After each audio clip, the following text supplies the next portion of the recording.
नमस्कार, आप देख रहे हैं मथुरा न्यूज 24 और मैं हूं आपके साथ आकांक्षा शर्मा। चलिए रुक करते हैं खबरों की ओर। महावन थाना क्षेत्र के गोकुल बैराज के फाटक संख्या 21 पर एक महिला का शव मिलने से सनसनी फैल गई। वहीं मौके पर पहुंची इलाका पुलिस ने वहां से शव को निकलवाया, जिसकी शिनाख्त लक्ष्मी नगर के अंबेडकर नगर निवासी यशपाल की पत्नी पिंकी उम्र 20 वर्ष के रूप में हुई। शव गोकुल बैराज यमुना नदी में तैरता हुआ दिखाई दिया, जिसकी सूचना महावन पुलिस को दी गई। जहां मौके पर पहुंची पुलिस ने शव को बाहर निकाला। शव की पहचान मृतका के भाई अशोक ने की। अशोक का आरोप है कि उसकी बहन की हत्या कर उसका शव यमुना में फेंका गया है। पिंकी 1 फरवरी से अपनी ससुराल अंबेडकर नगर लक्ष्मी नगर से गायब थी, जिसकी गुमशुदगी की रिपोर्ट थाना यमुना पार में दर्ज कराई गई थी। आज सुबह गोकुल बैराज पर एक महिला का शव नदी में दिखाई दिया।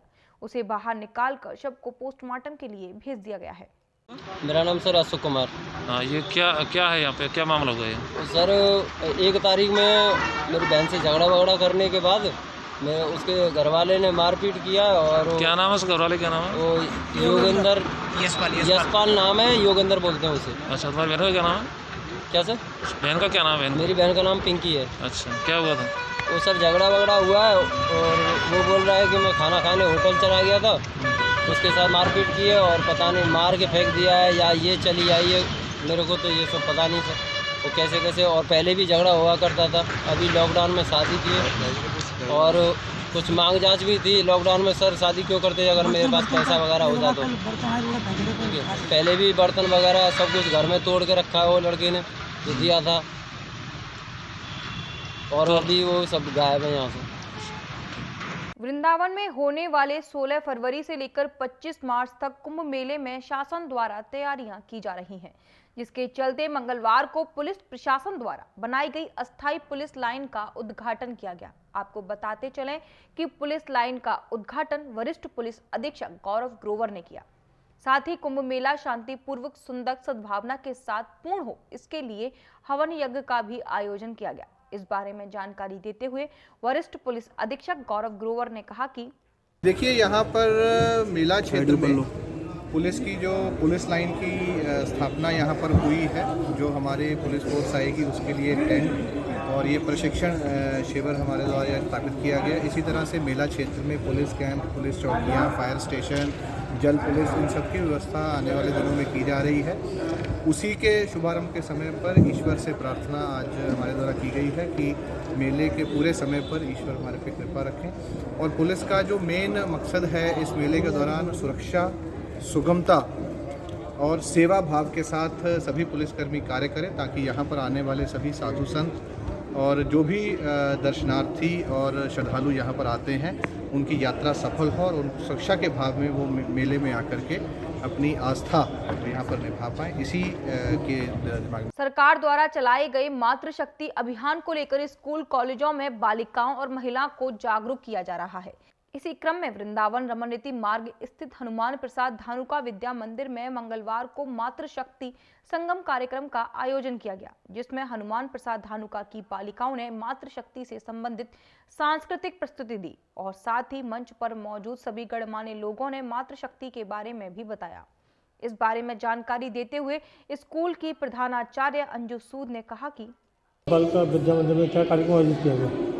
महिला शक्ति संगम कार्यक्रम है, जिसमें पूरे जिले से महिलाओं को बुलाया गया है। इसमें अभिभावक वृंद नहीं है, ये उन महिलाओं के लिए ये कार्यक्रम आयोजित किया गया है जो कि समाज में कुछ अपना योगदान दे सकती हैं। उनको जागरूक कराना है कि वो अपने कर्तव्यों को पहचानें, अपने अंदर छिपी हुई प्रतिभा को निकालें और समाज के लिए कुछ हितकर कार्य करें। वृंदावन के श्रीजी मंदिर स्थित अग्रवाल धर्मशाला में मंगलवार को एक सम्मान समारोह का कार्यक्रम आयोजित किया गया, जिसमें समाज के प्रति कार्य करने वाले लोगों का सम्मान किया गया, जिसमें अग्रवाल सभा वृंदावन द्वारा नगर के गणमान्य लोगों का दुपट्टा व तस्वीर देकर उनका स्वागत सम्मान किया।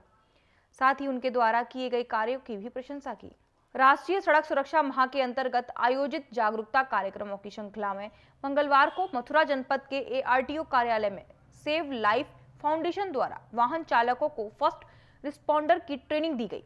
ARTO कार्यालय में आयोजित जागरूकता कार्यक्रम के अवसर पर लखनऊ से आई टीम के सदस्यों ने कार्यालय में उपस्थित वाहन चालकों को यातायात नियमों के साथ वाहन चलाई जाने के दौरान हेलमेट के महत्व से वाहन चालकों को अवगत कराया और सभी 2 पहिया वाहन चालकों को वाहन चलाने के दौरान हेलमेट का प्रयोग अवश्य किए जाने का संकल्प भी दिलाया। वहीं इस दौरान उपस्थित ARTO प्रवर्तन मनोज मिश्रा ने कार्यक्रम में मौजूद वाहन चालकों को संबोधित करते हुए राष्ट्रीय सड़क सुरक्षा माह के आयोजन में शासन की मंशा से अवगत कराते हुए सभी से यातायात के नियमों का पालन किए जाने के प्रति जागरूक किया। हमारे कार्यालय में ये प्रतिदिन रोड से लेकर कार्यालय तक राष्ट्रीय सड़क सुरक्षा माह पे विभिन्न कार्यक्रम चलाए जा रहे हैं, जो 21 तारीख से प्रारंभ होकर 20 फरवरी तक चलेगा। इसमें केवल एक ही है कि दुर्घटनाएं न हो, सबको परिवहन विभाग के नियमों से अवगत कराया जाए। जो भी परिवहन विभाग के नियम हैं उसका वो अनुपालन करें, स्वयं सुरक्षित रहें और जनमानस को भी सुरक्षित रहने का। गुजरात से वैष्णो देवी की यात्रा के लिए निकले 1,500 सिंधी यात्रियों का मंगलवार को मथुरा रेलवे जंक्शन पर भव्य स्वागत किया गया। वहीं मीडिया प्रभारी किशोर इसरानी ने बताया कि वैष्णो देवी की यात्रा हेतु गुजरात से एक पूरी ट्रेन बुक कराई गई, जो 8 फरवरी को बड़ौदरा से चली और 9 फरवरी मंगलवार को सुबह 11:30 बजे मथुरा रेलवे जंक्शन के प्लेटफॉर्म नंबर 3 पर रुकी, जहां ट्रेन के मथुरा पहुंचने पर लाड़ी लुहाड़ा सिंधी पंचायत के प्रदेश महामंत्री रामचंद्र खत्री और प्रदेश मीडिया प्रभारी किशोर इसरानी के नेतृत्व में सभी यात्रियों का भावपूर्ण स्वागत किया गया। जयराम सेवानी ने बताया कि गुजरात से हर वर्ष वैष्णो देवी के लिए ट्रेन बुक की जाती है, जहां यात्रा अमृतसर स्वर्ण मंदिर दर्शन के बाद वैष्णो देवी जाएगी। मैं हूं किशोर स्वर्ण इसरानी। आज मथुरा में गुजरात से चलकर एक ट्रेन आई हुई है जो कि वैष्णो देवी जा रहे हैं और दर्शन करेंगे माता रानी के। और इस धार्मिक यात्रा में लगभग 1500 सिंधी जन इस रेल में सवार हैं और मथुरा के जितने भी सिंधी समाज से जुड़े हुए लोग हैं उन्होंने यहाँ पर आज इनका स्वागत किया है। इस तरीके से मथुरा रेलवे जंक्शन आज आयोलाल झूलेलाल और माता रानी के जयकारों से गूंज उठा है। जय माता। अपना नाम बताइए। रवि केवलानी। रवि केवलानी जी, कहाँ से आए हैं आप? गोधरा से आए हैं। तो आप बताइए, आपके साथ बहुत सारे युवा दिख रहे हैं, आखिर से धार्मिक यात्रा में युवाओं का क्या आपका रुझान है? इस धार्मिक यात्रा में युवाओं का जोश ज्यादा बढ़ता है और उनको कुछ सीखने को मिलता है और माता रानी के दर्शन होते हैं। हमारी आयोजन समिति है जो वो हमको बहुत सपोर्ट करती है और युवाओं को आगे बढ़ने का मौका देती है इस यात्रा के माध्यम से। उत्तर प्रदेश के सहारनपुर के देवबंद पालिका कर्मचारी और सभासद के बीच कल कहासुनी के बाद दोनों पक्षों ने एक दूसरे पर आरोप लगाते हुए कोतवाली में तहरीर दी थी, जिसके बाद आज नगर पालिका के कर्मचारी पालिका प्रांगण में सभासद पर कार्रवाई की मांग करते हुए धरने पर बैठ गए। विकास चौधरी ने सभासद शाहिद हसन पर आरोप लगाते हुए बताया कि सभासद आए दिन कर्मचारियों के साथ अभद्र व्यवहार करता है। उन्होंने बताया कि कल मेरे साथ भी अभद्रता की गई। जब तक इस मामले में सभासद पर कार्रवाई नहीं होगी तब तक हम अनिश्चितकाल हड़ताल पर रहेंगे। उन्होंने कहा नगर पालिका के जो जरूरी सेवाएं हैं जैसे कि सफाई पानी वो चलती रहेगी। क्या नाम है आपका? शाहिद हसन सभासद। शायद ही क्या मामला हुआ आपके साथ? हम सब सभासद लोग मतलब चेयरमैन के यहाँ से अपनी समस्याओं को लेकर गए थे और वहाँ से जाके हमने अपनी समस्या रखी और उन्होंने मतलब वहाँ से मतलब उसे बाबू को बुलाए, जो संबंधित बाबू थे उन्हें बुलाए गए, उनसे चेयरमैन ने बात करी और उसी दौरान वहाँ से विकास को बुलाया गया। विकास ने मतलब वहाँ से हमें गाली दी, बदतमीजी करी और चक्कू से मेरे पर वार करा। तो पुलिस के पास गए थे आप? हाँ, पुलिस में हमने तहरीर दे दी है और उसमें कार्रवाई होनी चाहिए हमारी। अगर कार्रवाई नहीं होती तो क्या करेंगे आप? कार्रवाई नहीं होती तो धरने पर बैठे हैं, सभी सभासद साथ हैं और सभी धरने पर बैठे हैं। ठीक। क्या नाम है आपका? विकास चौधरी। विकास जी, आप धरने पर बैठे हैं, क्या मामला है? ये हमारे एक शाहिद हसन है सभासद, जो आए दिन कर्मचारियों से बदतमीजी करते रहते हैं और मेरे साथ भी कल इन्होंने बदतमीजी की, कहा सुनी हुई, मेरी नोक झोंक हुई बहुत। उसके बारे में हम बैठे हैं। कर्मचारियों का उत्पीड़न बर्दाश्त नहीं होगा, अत्याचार बर्दाश्त नहीं करेंगे, यही हमारी मांग है। तो क्या अगली रणनीति क्या होगी आप लोगों की? क्या जब तक उन पर कोई कार्रवाई नहीं होती, ऐसे सभासदों पर, शाहिद हसन पे कोई कार्रवाई नहीं होती, जब तक हम अनिश्चित काल पर हड़ताल पे हैं। जो हमारी नगर पालिका की ज़रूरी सेवाएं जैसे सफाई है, पानी है, वो चल रहा है। बाकी जब तक कोई कार्रवाई नहीं होती हम हड़ताल पर रहेंगे।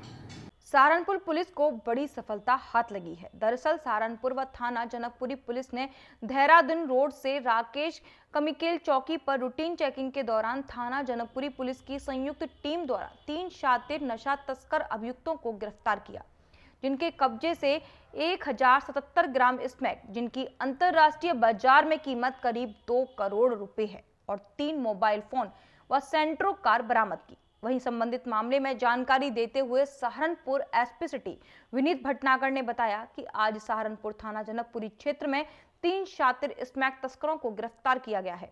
पुलिस ने 3 स्मैक तस्करों से 1 किलोग्राम से ऊपर की स्मैक बरामद की है, जिसकी अंतर्राष्ट्रीय बाजार में कीमत करीब 2 करोड़ के ऊपर बताई जा रही है। यह लोग बरेली से स्मैक तस्करी का काम करते थे। वहीं इनके अन्य साथियों की गिरफ्तारी का भी प्रयास किया जा रहा है।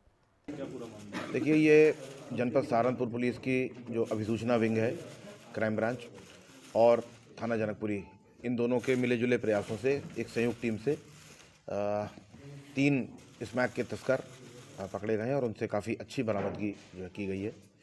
ये काफ़ी उच्च कोटि की स्मैक बताई जा रही है, जिसको कि ये बाहर से लेकर के आते थे और क्षेत्र में इसको काफ़ी भारी दामों पर बेचते थे।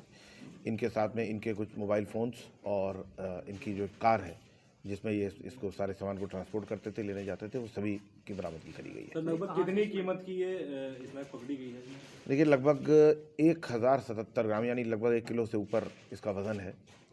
और कीमत के बारे में तो मेरे द्वारा कुछ कहा जाना ठीक नहीं होगा। आपको जानकारी है कि ये अंतर्राष्ट्रीय बाज़ार में बहुत हाई कीमत होती है और लोगों की ज़रूरत के आधार पर काफ़ी महंगे दामों पे इसको बेचते थे। फिर भी अनुमान लगाया जा रहा है कि लगभग 2 करोड़ रुपए का जो है ये बरामद किया। कहाँ से लेके आए थे और कहाँ पर सप्लाई करते थे? देखिए, जो प्रारंभिक रूप से इनसे पूछताछ करी गई है उससे पता चला है कि ये इस समय तो इसको बरेली से लेकर के आ रहे थे और थाना गंगो, नकोड़ या सहारनपुर के और अन्य क्षेत्रों में इसको बेचने के लिए खरीदार इनके पास में तैयार थे पहले से। ये सब विवेचना का अंग है। अभी इस समय उनके बारे में जानकारी देकर ये विवेचना का अहित हो सकता है, इसलिए ज़्यादा उसके बारे में जानकारी नहीं आपको। हाँ, इसमें जो है काफ़ी अच्छी बरामदगी चूँकि की गई है, तो हमारी तरफ से भी एसएसपी महोदय से रिक्वेस्ट करी जा रही है इस टीम को इनाम देने की।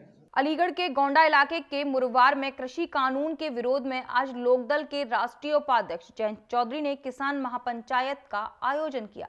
इस महापंचायत में जयंत चौधरी व हरियाणा के पूर्व मुख्यमंत्री जेबेटी दीपेंद्र हुड्डा और पूर्व सांसद चौधरी विजेंद्र सिंह सहित कई बड़े नेता शामिल हुए। राष्ट्रीय लोकदल के उपाध्यक्ष व पूर्व सांसद जयंत चौधरी ने कहा कि हम सब आंदोलन जीवी हैं। किसान आंदोलन में एक तरफ किसान शहीद हो रहे हैं तो पीएम संसद में ठहाके लगा रहे हैं।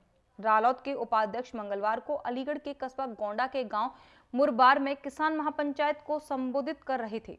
तभी उन्होंने कहा कि आंदोलन में तब्दील हो चुका है। जन भावनाएं इन कानून के विपरीत हैं। सरकार को खुद इस बात को समझना चाहिए। लोगों को बहुत बुरा लगा जिस तरह से कल किसानों को अपमानित किया गया। देश के सदन में पार्लियामेंट का जो प्रधानमंत्री का जो वक्तव्य था, लोगों को वो बात भा नहीं रही और इसलिए लगातार जिस तरह से हम किसान पंचायत लोकदल कर भी रहा है, बहुत भारी भीड़ अपने साधनों से किसान वहाँ पहुँचे क्योंकि वो अपनी ताकत का एहसास सरकार को दिलाना चाहते हैं।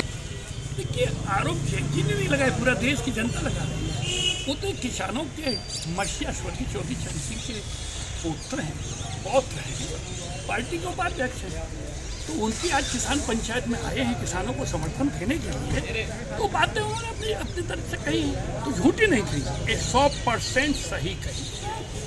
प्रधानमंत्री ने जो कल आरोप लगाया इस आंदोलन को लेकर, आंदोलनकारियों पर जो सीधे सीधे कटाक्ष किया है, इस पर क्या कहना है? जानते हैं क्या कटाक्ष किया है? आंदोलनकारी श्रमजीवी है, आंदोलन जीवी है, इसका मतलब आंदोलन पर जीवित रहते हैं, ये इनका पेशा है।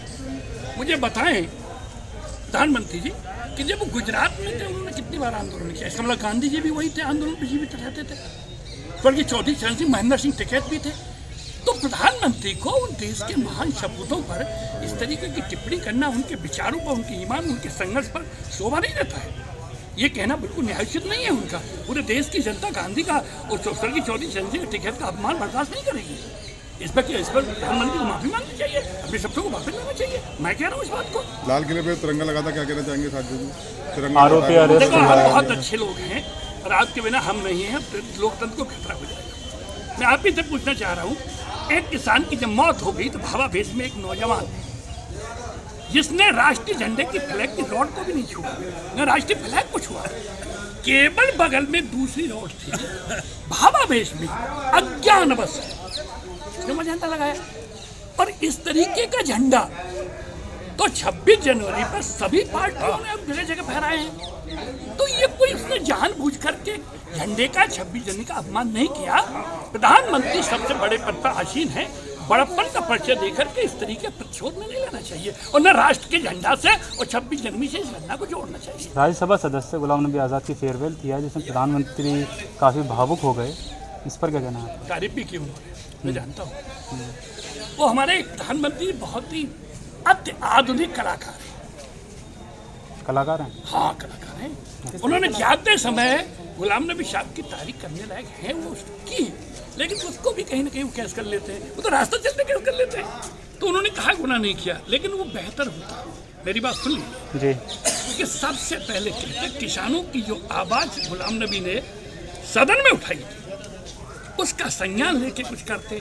अरे यार 72 दिन हो गए, पत्थर पर सींच जाते हैं, 200 किसान शहीद हो गए, उनने बात तक नहीं की आज तक। तो ये तुम क्या लोकतंत्र में मूल्यों को ध्वस्त कर रहे हो या लोकतंत्र के मूल्यों को मजबूत कर रहे हो? अभी तक के लिए सिर्फ इतना ही। मुझे दीजिए इजाजत, फिर मिलेंगे नई खबरों के साथ। नमस्कार।